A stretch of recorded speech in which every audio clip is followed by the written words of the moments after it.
주말과 휴일 강원 내륙과 산지를 중심으로 30에서 100mm에 달하는 비가 내릴 것으로 예보됐습니다. 기상당국은 영서 지역에 이미 많은 비가 내려 지반이 약해진 만큼 추가 피해가 없도록 각별한 주의를 당부했습니다. 홍천 지역 대표 여름축제인 찰옥수수 축제가 19일 개막해 4일간 이어집니다. 달간 먹거리와 즐길 거리가 마련되는데 축제 기간 옥수수를 구매하면 배달 서비스도 운영합니다. 영월 군전방송 제작에 어린이와 노인, 토박이와 귀촌인들이 직접 참여해 눈길을 끌고 있습니다. 국민 아나운서 모집에는 무려 9명이 지원한 등 관심을 얻고 있습니다. 속초 설악 온천마을 일대 산책로 설악향기로가 조성됐습니다. 쌍천 위로 100m 길이의 출렁다리가 놓였고 양편으로 760m에 달하는 공중 산책로가 설치돼 새로운 명소가 될 전망입니다.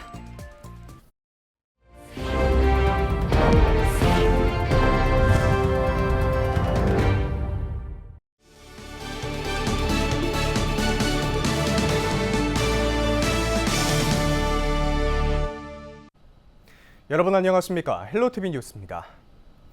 여름철 대표 간식 옥수수가 제철을 맞았습니다. 달큼하면서도 구수해 맛도 좋을 뿐더러 식이섬유도 많아 찾는 분들이 많은데요. 19일 홍천에는 쫀득한 옥수수를 맛보고 즐길 수 있는 찰옥수수 축제가 개막했습니다. 정승환 기자가 다녀왔습니다. 초록색 겉옷을 입은 옥수수가 가득 쌓여 있습니다.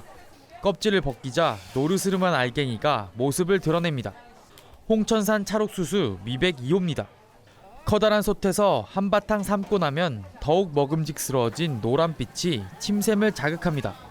홍천 옥수수는요 우선 찰져요. 그리고 여기 이제 껍데기가 얇거든요. 그래서 살도 많고 아침하고 저녁의 기온차로 인해서 더 맛이 당도도 높고요. 맛이 좋아요. 노란 속살 사이로 보랏빛 점이 콕콕 박힌 흑점찰도 인기입니다. 모양새는 못나 보여도 맛은 뛰어납니다. 미백은 일반 그 찰옥수수 그거라고 생각하시면 되는데 이제 흑점찰은 거기서 이제 좀 더 찰진 느낌에서 좀 더 살짝 좀 달거든요. 그래서 그게 좀 달라요. 그래서 그게 좀 더 맛있어갖고 사람들이 그걸 많이 찾아갖고. 홍천 찰옥수수는 지리적 표시제 제15호로 등록된 자타공인 명품 옥수수입니다.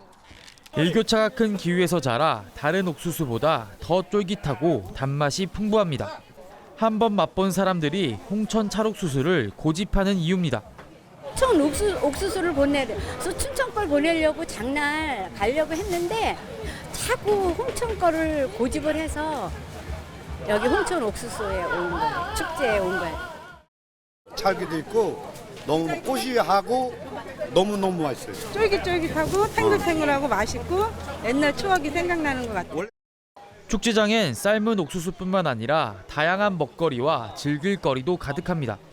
옥수수로 만든 음료와 빙수는 물론 홍천의 또 다른 특산품인 명이를 넣은 핫도그와 각종 먹거리가 풍성합니다. 옥수수 먹기 대회와 가요제, 댄스 대회 등 각종 이벤트도 축제 기간 내내 열립니다. 맛 좋은 홍천산 찰옥수수를 즐길 수 있는 축제는 21일까지 홍천 종합운동장에서 열립니다. 헬로티비 뉴스 정승환입니다. 많은 지자체들이 행정정보나 지역 소식을 알리기 위해 다양한 방법을 동원하고 있습니다. 전문 인력에 맡겨 수준 높은 콘텐츠를 생산하기도 하고 공무원들이 직접 SNS 홍보에 뛰어들며 화제가 되기도 하는데요. 어린이부터 어르신까지 전 연령의 주민이 직접 참여해 만드는 군정방송은 어떨까요? 이다혜 기자가 취재했습니다. 갈게요. 하이, 큐! 여러분 안녕하세요. 국민 아나운서 영월초등학교 5학년 윤서아입니다. 영월초등학교 5학년 윤서하 어린이. 겉보기엔 영락없는 12살 소녀지만 카메라 앞에서 인사말을 하는 모습이 제법 진지합니다. 주민이 만드는 영월 군정방송의 첫 국민 아나운서입니다. 난생 처음 해보는 뉴스 진행에도 밝은 표정과 씩씩한 목소리를 유지하며 첫 촬영에 임합니다. 인터뷰는 해봤는데 뉴스는 처음이어서 떨리기도 하는데 재밌을 것 같아요. 나중에 친구들이 이거 보면 엄청 신기해할 것 같아요.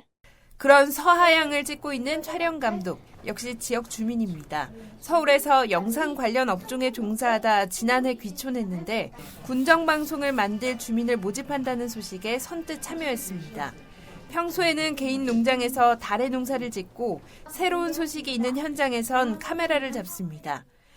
저도 이제 도시에서 영월로 귀촌한 입장으로서 이제 촬영을 계속 해 나가면서 영월에 대해서 좀 알아가고 국민뿐만 아니라 도시에 있는 여러 국민들께서 영월에 대해서 더 많이 알 수 있도록 더 세밀하게 촬영하는 데 좀 의미를 두고 있습니다. 영월군이 각종 행정 정보와 행사 소식을 전하는 군정 뉴스에 폭넓은 주민 참여를 유도하고 있습니다. 정보 전달의 대상인 주민을 뉴스 제작에 참여시켜 각계각층의 관심을 불러일으키겠다는 전략입니다. 군민 아나운서를 뽑는다는 모집 공고에 일주일 만에 10대부터 60대까지 모두 9명이 지원하는 등 벌써부터 많은 관심을 얻고 있습니다. 지금은 브리핑실이라는 기자실을 겸해서 월요일하고 화요일에 뉴스 촬영을 하고 있는데 이제는 현장으로 나가서 우리가 익숙하게 즐기는 장소, 금강정이라든가 축제장이라든가 야외 현장에서 뉴스 녹화를 할 예정.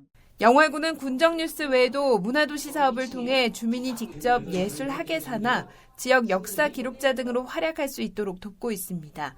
주민들에게는 지역의 일원이라는 소속감을 심어주고 지자체는 주민의 관심을 얻을 수 있는 주민 참여 사업, 가속화되는 지역 소멸 위기 속 주민이 이끄는 지역 문화가 새로운 활력이 될지 주목됩니다. 헬로티비 뉴스 이다혜입니다. 속초시 설악동 설악온천마을 일대에 계곡과 소나무 숲길을 잇는 산책로인 설악향기로가 조성됐습니다. 설악향기로는 설악동 C지구 상가에서 쌍천을 지나 소나무 숲길과 벚꽃터널, 모구제 삼거리, 설악교를 잇는 2.7km의 코스입니다. 특히 쌍천 위로 100m 길이의 출렁다리가 놓여 설악산의 풍광을 한눈에 감상할 수 있습니다. 또 출렁다리 양편으로 최고 8.5m 높이의 공중 산책로 스카이워크가 765m 길이로 설치됐습니다. 속초시는 설악향기로에 버스킹 공연 등이 가능한 무대와 소공원도 조성해 문화공간으로 활용한다는 계획입니다.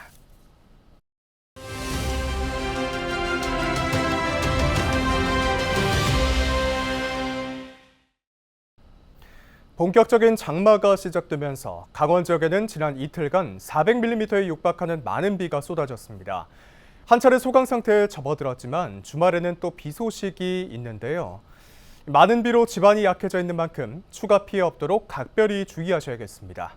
박유정 강원지방기상청 예보과 주무관 연결해서 주말 날씨 전망 들어보도록 하겠습니다. 주말에 또 다시 비 소식이 있다고 전해지고 있는데요. 언제 얼마나 내리는지 설명해 주시죠. 정체 전선의 영향으로 20일과 21일 강원도는 비가 오겠습니다. 20일 강원 내륙과 산지를 중심으로 21일까지 비가 오겠으며 예상 강수량은 30에서 100mm, 많은 곳은 120mm입니다. 강원 동해안은 20일 오후에서 21일 오전 사이 가끔 비가 오겠으며 예상 강수량은 5에서 30mm입니다. 특히 21일 새벽부터 아침 사이 강원 내륙과 산지에 시간당 30에서 50mm의 매우 강한 비가 내리는 곳이 있겠습니다. 네, 계속해서 비가 내리면서 많은 피해가 우려되는 상황인데요. 안전사고 유의법 알려주시죠. 정체전선의 영향으로 강한 남서풍에 동반된 많은 수증기가 유입되면서 이미 많은 비가 내린 지역에 추가적으로 비가 내려 피해가 우려됩니다. 계곡이나 하천의 상류에 내리는 비로 인해 하류에서도 갑자기 물이 불어날 수 있으니 야영을 자제하며 산사태, 토사 유출, 시설물 붕괴에 각별히 유의하시기 바랍니다. 네, 박유정 주무관과 함께했습니다. 다음 소식입니다. 한국도로공사 광원본부가 장마철 고속도로 풍수해 대응 체계를 강화합니다. 이에 따라 인력과 장비, 자재 등을 사전에 확보했으며 취약 구간에 대한 사전 점검과 정비를 완료했습니다. 또 24시간 재난 대응을 위해 비상근무 체계를 유지하고 교통통제 장비를 기상특보 발효 시 상시 배치하고 긴급복구가 현장에 즉시 투입될 수 있도록 준비를 갖췄습니다. 춘천시가 19일 퇴계동 행정복지센터 신청사 개청식을 열었습니다. 신청사 건립에 따라 행정복지센터는 기존 퇴계로 4-6에서 남춘로 7로 위치가 바뀌었습니다. 센터는 지하 1층, 지상 4층 규모로 지어졌으며 대회의실과 작은 도서관, 주민자치실 등을 갖췄습니다.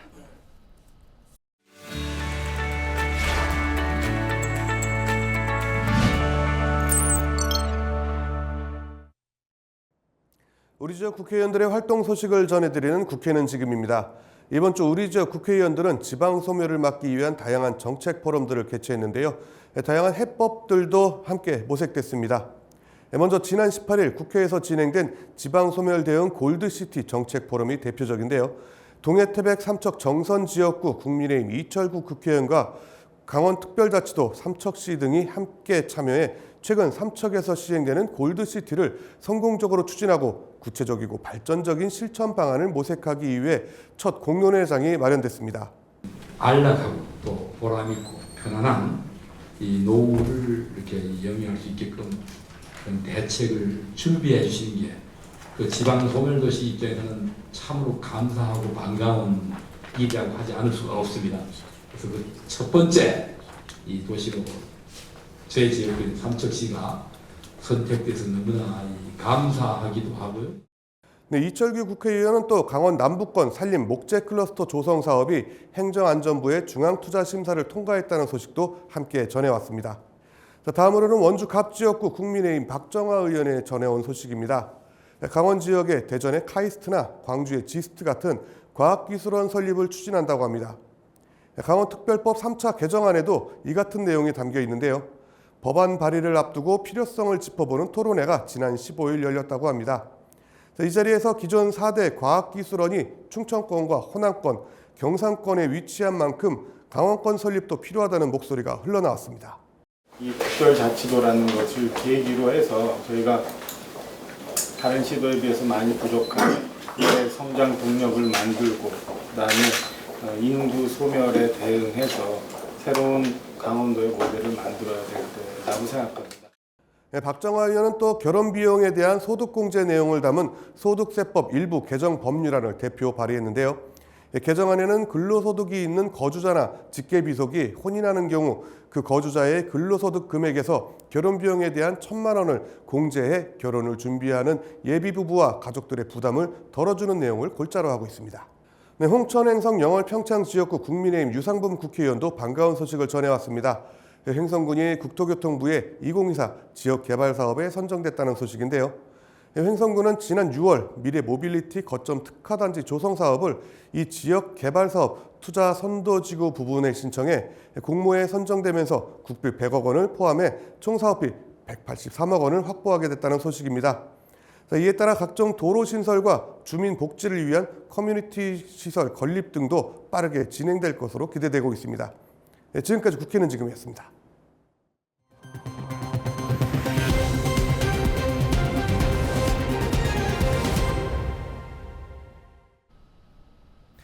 춘천 시내 대학들이 초중 고등학생을 대상으로 한 대학별 방학 특화 과정을 운영합니다.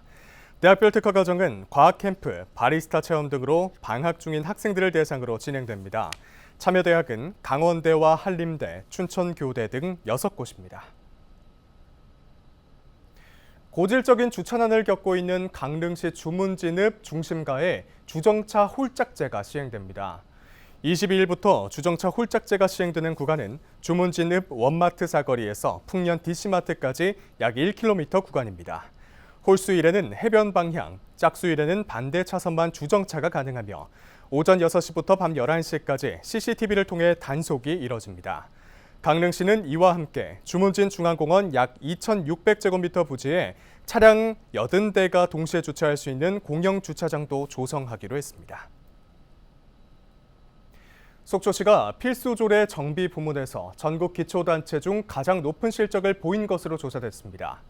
속초시는 최근 나라살림연구소가 공개한 필수조례 정비율에서 97.3%를 달성해 전국 기초단체 중 1위를 기록했다고 밝혔습니다. 시는 이에 앞서 행정안전부 주관 2024년 정부합동평가에서 개청 이래 처음으로 강원도 내 종합 1위를 달성했습니다. 저희가 준비한 소식은 여기까지입니다. 함께해 주신 여러분 고맙습니다.